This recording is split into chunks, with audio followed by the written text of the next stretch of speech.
नमस्कार, आप देख रहे हैं पहाड़ टीवी और मैं हूं आपके साथ स्मिता पटवार। चले रुक करेंगे उत्तराखंड की तमाम बड़ी खबरों का, लेकिन उससे पहले एक नजर आज की हेडलाइंस पर। हेट स्पीच मामले में जितेंद्र नारायण त्यागी जेल से रिहा, अखाड़ा परिषद के अध्यक्ष खुद लेने पहुंचे। कैबिनेट मंत्री डॉक्टर धन सिंह रावत का बड़ा बयान, ओपन यूनिवर्सिटी में जो भी गड़बड़ हुई है वो कांग्रेस के समय पर हुई। डोईवाला में सास बहू के झगड़े से ग्रामीण हुए परेशान, पुलिस के हस्तक्षेप के बाद सुलझा मामला। रामनगर रानीखेत मुख्य मार्ग के लंबे समय से क्षतिग्रस्त होने के विरोध में धरने पर बैठे पूर्व मुख्यमंत्री Harish Rawat. Lions club Mussoorie hills द्वारा हिंदी दिवस के अवसर पर प्रतिभा सम्मान समारोह आयोजित किया गया, जिसमें कैबिनेट मंत्री डॉक्टर धन सिंह रावत बतौर मुख्य अतिथि पहुंचे। कैबिनेट मंत्री डॉक्टर धन सिंह रावत द्वारा दीप प्रज्वलित कर कार्यक्रम का शुभारंभ किया गया। मसूरी के हिंदी और अंग्रेजी माध्यम के 60 छात्र छात्राओं को सम्मान और मोमेंटो देकर सम्मानित किया गया। वहीं ओपन यूनिवर्सिटी के सवाल पर कैबिनेट मंत्री डॉक्टर धन सिंह रावत बसते नजर आए, लेकिन लगातार सवाल पूछे जाने पर उन्होंने कहा कि ओपन यूनिवर्सिटी में जो भी गड़बड़ हुई है वो कांग्रेस के समय पर हुई है और बहुत जल्द दूध का दूध और पानी का पानी हो जाएगा। ओर से भी लायंस क्लब की ओर से भी उन सारे टॉपर बच्चों को अपनी ओर से धन्यवाद दे रहा हूं कि उन्होंने मसूरी का भी नाम रोशन किया है, हमारे राज्य का भी नाम रोशन किया है और मैं कह सकता हूं कि वो बहुत आगे बढ़ने वाले। अब आयुष्मान कार्ड बनाना अनिवार्य है। 5 लाख रुपए तक का इलाज हमारी सरकार फ्री कर रही है। गर्भवती महिला को घर से हॉस्पिटल लाना, जब जच्चा बच्चा हो जाएगा घर तक छोड़ना, ये भी सरकार की तरफ से फ्री है। और देश का पहला राज्य उत्तराखंड है जहाँ की हम जो भी डायलिसिस का मरीज होगा उसको घर से लाना, हॉस्पिटल में डायलिसिस कराना और घर तक छोड़ना, ये भी फ्री नीति को लागू कर दिया है। अब हमारे बच्चे वेद भी पढ़ेंगे, संस्कृत भी पढ़ेंगे, भारतीय परंपरा आधारित ज्ञान भी पढ़ाया जाएगा और आधुनिक भारत में साइंस और टेक्नोलॉजी का ज्ञान भी दिया जाएगा। ओपन विश्वविद्यालय में जो भी गड़बड़ हुई है कांग्रेस के जमाने में हुई है और बहुत जल्दी दूध का दूध और पानी का पानी हो जाएगा। रामनगर रानीखेत मुख्य मार्ग के लंबे समय से क्षतिग्रस्त होने के विरोध में पूर्व मुख्यमंत्री हरीश रावत ने सड़क में बैठकर मौन धरना दिया। रामनगर रानीखेत मुख्य मार्ग मोहान क्षेत्र से रानीखेत मार्ग के लंबे समय क्षतिग्रस्त होने के विरोध में पूर्व मुख्यमंत्री हरीश रावत ने सड़क में बैठकर मौन व्रत किया। इस दौरान उन्होंने भाजपा सरकार की घोर निंदा करते हुए सरकार को चिताया। उन्होंने कहा कि क्षतिग्रस्त सड़क के निर्माण कराने की सरकार से मांग की है। 2 महीने के भीतर निर्माण कार्य शुरू नहीं होने पर 24 घंटे भूख हड़ताल पर बैठने की चेतावनी दी है।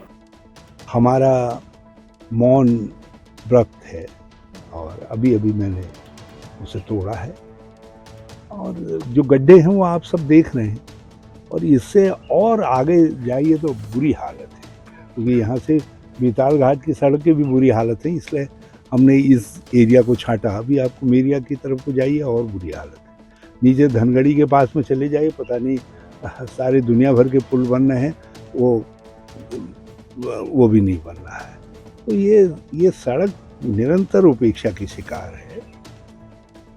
आज तो हमने एक चेतावनी के तौर पर सरकार को कहा है और मैं इनके जितने संबंधित लोग हूं उनसे भी कह चुका हूं। सरकार के लोग बजाय इस सड़क को ठीक करने की व्यवस्था करने के ये कह रहे हैं कि साहब पहले क्यों नहीं किया। अरे पहले कब? 2016 तब एडीबी से बनी हुई सड़क थी, इसमें गड्ढे नहीं थे तब, ये अच्छी सड़क थी। और एडीबी के साथ शर्त होती है एक निश्चित पीरियड तक उस सड़क पर आप खर्च नहीं कर सकते हैं।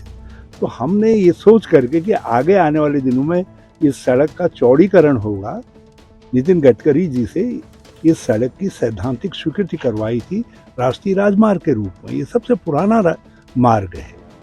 बद्रीनाथ के लिए भी पहले यही संपर्क था, अल्मोड़े के लिए भी यही संपर्क था, पूरे इलाके के लिए यही संपर्क था। तो उन्होंने कृपा करके इसको जो है राष्ट्रीय राजमार्ग के रूप में स्वीकृति दे दी। आज भी वो स्वीकृति है। सरकार को चाहिए था कि 2017 में 18 में इसका आंगन बना करके केंद्र सरकार के भेजते तो अभी तक राष्ट्रीय राजमार्ग के रूप में इसका चौड़ीकरण का काम चल रहा होता। तो ये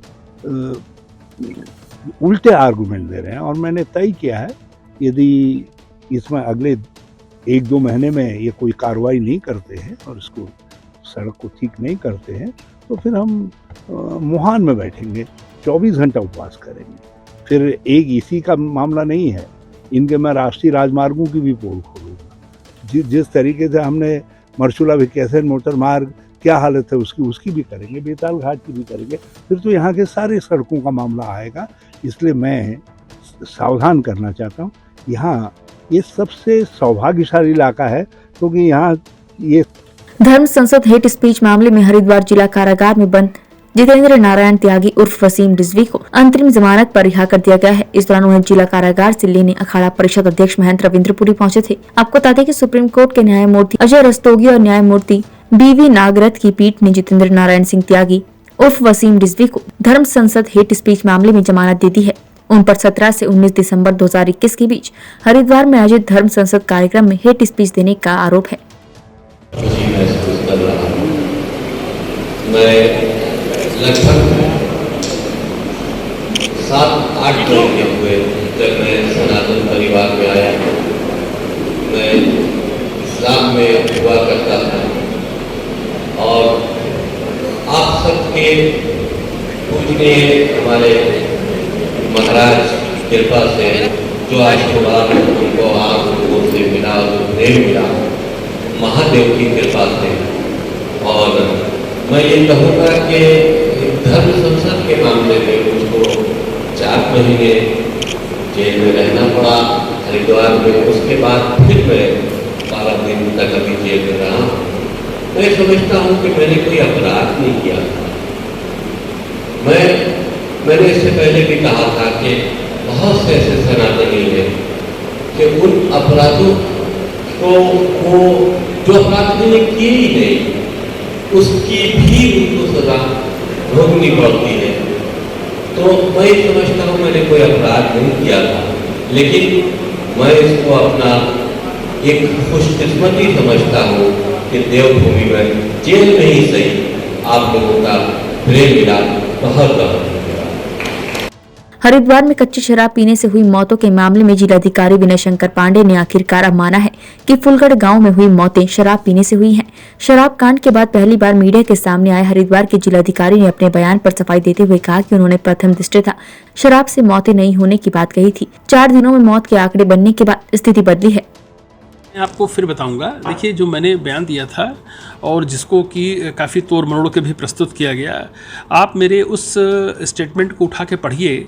घटना होने के बाद सुबह 10:30 से 11 बजे के आसपास मेरे द्वारा प्रेस नोट जारी किया गया था और उसमें मैंने एक यही शब्द लिखा था कि प्रथम दृष्टया जहरीली शराब का मामला प्रतीत नहीं होता। मैंने वर्ड यूज़ किया था प्रथम दृष्टया, प्राइमा फेसाई। चीज़ें जैसे जैसे बढ़ती हैं वैसे वैसे डेवलपमेंट होते हैं, तो उसको ध्यान में रखते हुए मुझे लगा था कि ये शायद ओवरडोज का नतीजा है या और है, इसीलिए मैंने उसमें केवल प्रथम दृष्टया शब्द का इस्तेमाल किया था। मैंने कोई कंक्लूसिव अपना मत नहीं दिया था। पुलिस इन्वेस्टिगेट कर रही है, फॉरेंसिक लैब में चीज़ें गई हैं, दूध का दूध पानी का पानी होगा, ये क्या कारण थे। हिमालय की आराध्या मां लाता नंदा देवी की डोली नीति घाटी भ्रमण के दौरान कल 15वें दिन जेलम गांव में पहुंची। जेलम गांव के ग्रामीणों द्वारा अपनी पौराणिक वेशभूषा, भोटिया ड्रेस पहनकर और मांगलिक गीतों से मां नंदा की डोली के गांव पहुंचने पर भव्य स्वागत किया गया। आपको बता दें कि इससे पहले 6 सितंबर को लाता सिद्धपीठ मंदिर से मां की डोली नीति घाटी अपने मायके भ्रमण के लिए निकल गई थी। धर्मेंद्र उनियाल धर्मी का लिखा और लोक गायक पवन सेमवाल का ये गढ़वाली गीत भ्रष्टाचार की खेर उत्तराखंड की तकदीर आजकल सोशल मीडिया पर बहुत वायरल हो रहा है। मां भुवनेश्वरी बैनर तले बना ये गीत यूं तो सभी आयु वर्ग के श्रोताओं को पसंद आ रहा है, पर मुख्यतः युवाओं के बीच ये गीत बहुत चर्चा का विषय बना हुआ है, क्योंकि ये गीत उत्तराखंड में लगातार हो रहे भ्रष्टाचार पर व्यंग करता हुआ गीत है। गीत सुनकर वर्तमान में घटित परिदृश्य आंखों के आगे स्पष्ट दृष्टिगत हो रहा है। जनपद उत्तरकाशी के चिन्नाली जोन विकासखंड के दिचली और गमरी पट्टी के लगभग 35 गांवों के ग्रामीणों के क्षेत्र की 21 सूत्री मांग को लेकर अनिश्चितकालीन भूख हड़ताल दूसरे दिन भी जारी रही। बुधवार को क्षेत्र के 22 से अधिक गांवों के 4 दर्जन से अधिक जनप्रतिनिधियों और सामाजिक कार्यकर्ताओं ने अनशन स्तर पर पहुंचकर भूख हड़ताल पर बैठकर युवाओं को नैतिक समर्थन दिया और मांगों को जायज बताया। खबर जनपद उधम सिंह नगर के सीमांत खटीमा से है, जहां खटीमा के चंद्र वाटिका में हुई चोरी को लेकर खटीमा पुलिस ने बड़ा खुलासा किया है। आपको बता दें कि वार्ड नंबर 15 खटीमा निवासी दीवान सिंह द्वारा अपनी पत्नी का 3 लोगों द्वारा मारपीट कर सोने का मंगलसूत्र छीन लेने की तहरीर मंगलवार को थाना खटीमा में दी गई थी, जिसका संज्ञान लेते हुए पुलिस क्षेत्र अधिकारी वीर सिंह के निर्देशन और प्रभारी निरीक्षक नरेश चौहान के नेतृत्व में एक टीम गठित की गई। गठित पुलिस टीम द्वारा मुखबिर की सूचना पर 4 आरोपियों के पास से लूटे गए मंगलसूत्र के 6 नगों और मंगलसूत्र का हिस्सा बेचकर सुनार से ले गए 10,000 रुपए बरामद हुए हैं। हाँ, ये कल की घटना है। चंद्रवाटिका नामक जगह यहाँ पे खटीमा में, तो वहाँ पे कोई दीवान सिंह जी है, तो उनकी वाइफ से जो सोने का मंगलसूत्र छीन लिया था कुछ लोगों के द्वारा, तो उनको कल देर शाम तक खटीमा पुलिस द्वारा अरेस्ट कर लिया गया था। अब इसमें अग्रिम विवेचना चल रही है। हाँ, वो इन्वेस्टिगेशन में अगर उसका भी इन्वॉल्वमेंट होगा तो उस पर भी कार्रवाई करी जाएगी। उसमें बरामदगी हो गई है, और अगर उसको भी मतलब ये नॉलेज रहा होगा कि ये चोरी क्या है, और उसका भी अगर उनके साथ में संलिप्तता पाई जाएगी तो उस पर भी नियमानुसार कार्रवाई की जाएगी। जनपद टिहरी गढ़वाल के घनसाली मुख्य बाजार में उत्तराखंड क्रांति दल और इंद्रमणि बडोनी सेना के कार्यकर्ताओं ने यूके SSS पेपर लीक प्रकरण में सीबीआई जांच की मांग को लेकर धामी सरकार का पुतला जलाया। सरकार के विरोध में हुए इस प्रदर्शन में कई बेरोजगार युवक युवतियां भी शामिल हुई और सरकार के खिलाफ नारेबाजी करते हुए नजर आए। इंद्रमणि बडोनी जी सेना के युवाओं ने, युवतियों ने, जो बेरोजगार युवा युवतियां हैं, इनके माध्यम से कार्यक्रम रखा गया था। इसमें उत्तराखंड क्रांति दल के युवा मोर्चा की तरफ से हम लोगों ने समर्थन किया है। देखिए, आप भी देखते हैं, जनता भी देख रही है कि किस तरह से नौकरियों में खरीद फरोख्त चली है, बहुत भयंकर ढंग से चली हुई है, भ्रष्टाचार बहुत तगड़ा ढंग से हुआ है। और ये आक्रोश था युवाओं में, तमाम सारे जो बेरोजगार युवा युवतियाँ हैं जिन्होंने परीक्षाएं दी हैं, आज उनका भविष्य अधर में लटका हुआ है। तो आपने देखा होगा, हमने अभी उपरांत ने देहरादून में भी अपने धरना स्थल पर हम लोग गांधी जी के, उत्तराखंड के गांधी इंद्रमणि बडोनी जी के मूर्ति के नीचे हम लोग आंदोलनरत हैं, उत्तराखंड क्रांति दल के युवा मोर्चा। तो यहाँ पर भी युवाओं की मांग थी कि सब उपरांत अगर हमें भी समर्थन करे, तो हमने घनसाली में अपना समर्थन दिया है युवा बेरोजगार युवा युवतियों को।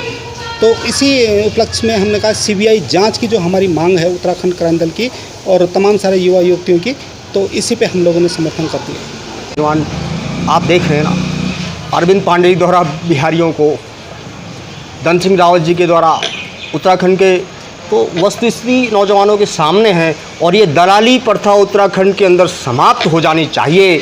और हम इंद्रमणि बडोनी जी के सेना में आप, हम सारे लोग और जो समाज का हमारा चौथा स्तंभ है, वो सूरवर्ती गांव तक हमारी बात की आवाज़ को पहुंचाने का काम करेंगे। और निश्चित रूप से हमारे देश के जो प्रधानमंत्री हैं, उन्होंने स्वतंत्रता दिवस के मौके पर कहा था, उन्होंने कहा था कि जब आप बदलेंगे तो उत्तराखंड देश बदलेगा। लेकिन हम कह रहे हैं कि जब उत्तराखंड का नौजवान बदलेगा तो निश्चित रूप से उत्तराखंड बदलेगा।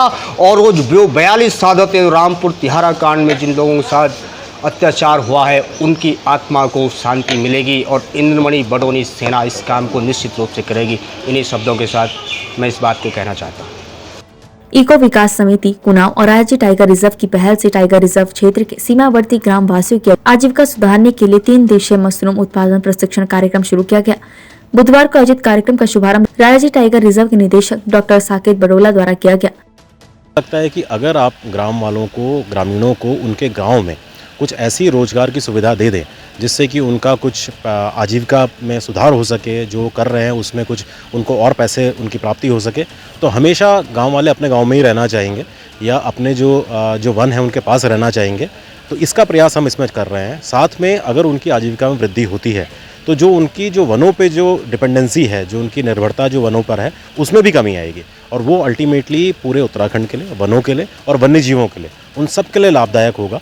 यही सोच को ध्यान में रखते हुए हम पूरे प्रयास कर रहे हैं कि कैसे हम ग्रामीणों को इन सब चीज़ों में उनका सहयोग ले सकें और साथ ही साथ उनकी आजीविका के जो बढ़ोतरी है उसमें भी कैसे हम उनका सहयोग दे सकें। विकासखंड मुंशियारी में हुई भारी बारिश के कारण मुंशियारी हॉस्पिटल लाइन में स्थित बरसाती नाले में एक बैल गिरकर बुरी तरह फंस गया, जिसमें स्थानीय लोगों द्वारा इसकी सूचना मुंशियारी रेस्क्यू टीम को दी गई। सूचना मिलते ही मौके पर नायब तहसीलदार भुवन लाल वर्मा के नेतृत्व में घटनास्थल पर पहुंची रेस्क्यू टीम और SDRF की QRT टीम ने स्थानीय लोगों की मदद से रेस्क्यू कर बैल को सकुशल नाले से बाहर निकाला गया।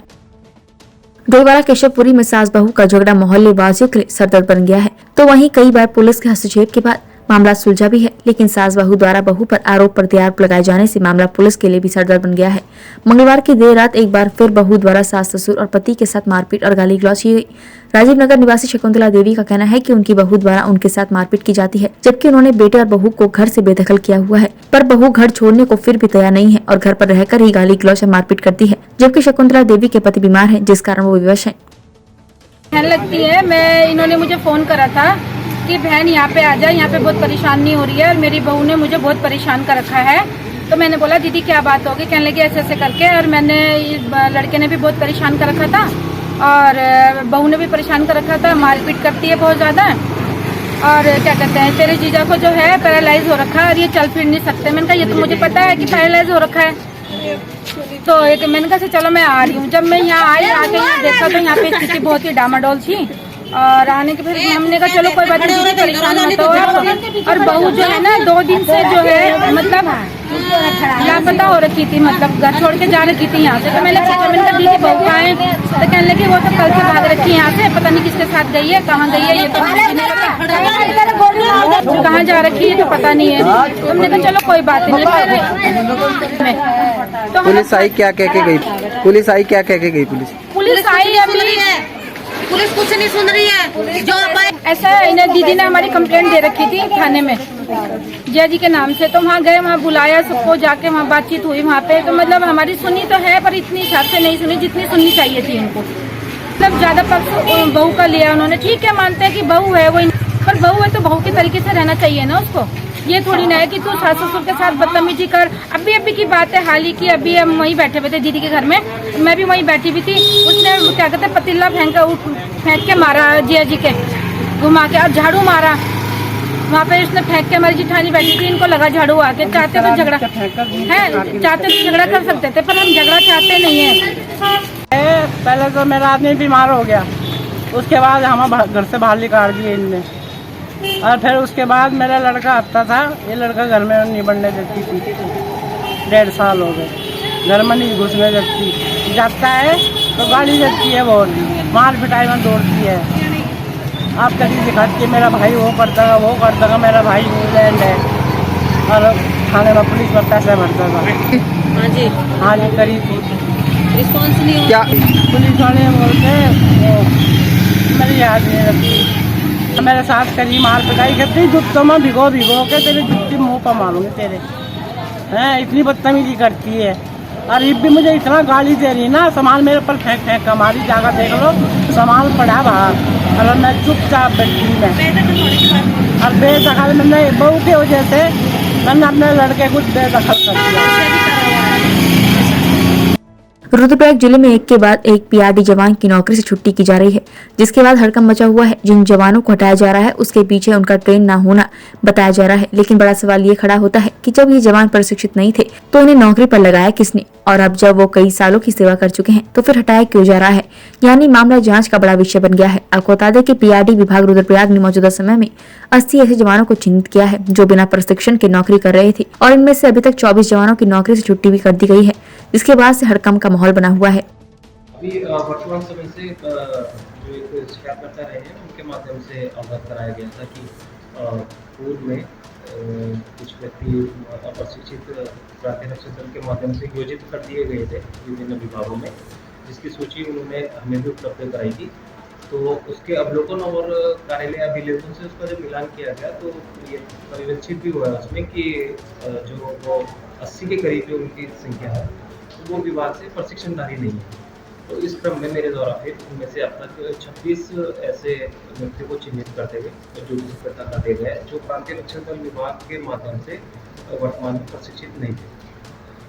उत्तराखंड राज्य के तमाम कोतवाली पुलिस थाना क्षेत्र के अधीन विभिन्न ग्राम सभाओं में कार्यरत ग्रामीण सूचना तंत्र ग्राम चौकीदारों को भी होमगार्ड और पीआरडी जवानों के तर्ज पर मानदेय वृद्धि और मूलभूत सुविधा समायोजन कार्य विस्तार देने की मांग को लेकर कल विकासखंड मुनस्यारी में ग्राम चौकीदारों ने नंदा वल्लभ पाठक के नेतृत्व में उप जिलाधिकारी कार्यालय मुनस्यारी में एकत्रित होकर उप जिलाधिकारी मुनस्यारी भगत सिंह फोने के माध्यम से अपनी विभिन्न मांगों को लेकर मुख्यमंत्री उत्तराखंड सरकार को ज्ञापन भेजा। आज तहसील मुनस्यारी के थाना क्षेत्र के तमाम ग्राम चौकीदार थाना तहसील मुनस्यारी में एकत्रित है। वो माननीय श्रीमान उप जिलाधिकारी के माध्यम से माननीय